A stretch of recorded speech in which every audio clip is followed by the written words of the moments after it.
In this guide, I'm going to show you how you can download free games on your Nintendo Switch 2. Before we do get into this guide, make sure to like the video and subscribe to the channel if all notifications are on. It really does help out the channel and lets us know that you want more content like this. We greatly appreciate it. And if at any point throughout this guide you did have any questions, just ask them down in the comment section below and we can help you out further. I'm going to be doing my best to reply to every single comment down there. Now what you're going to want to do is first head over to the Nintendo eShop from your home screen. You can do this anytime. There are usually plenty of free games available if you don't want to spend money right away.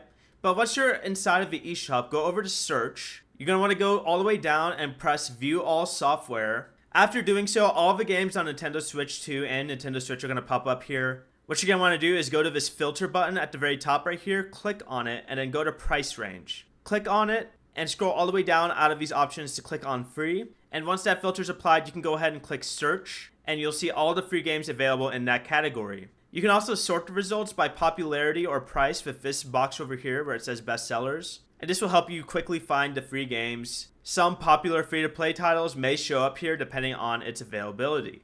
But that is it. You can find and download free games on your Nintendo Switch now directly through the eShop. If you guys did have any questions, just ask them down in the comment section below and we can help you out further. I'm going to be doing my best to reply to every single comment down there. Before you do leave this guide, make sure to like the video and subscribe to the channel with all notifications on. It really does help out the channel and lets us know that you want more content like this. We greatly appreciate it. Have a great rest of your day though. Peace.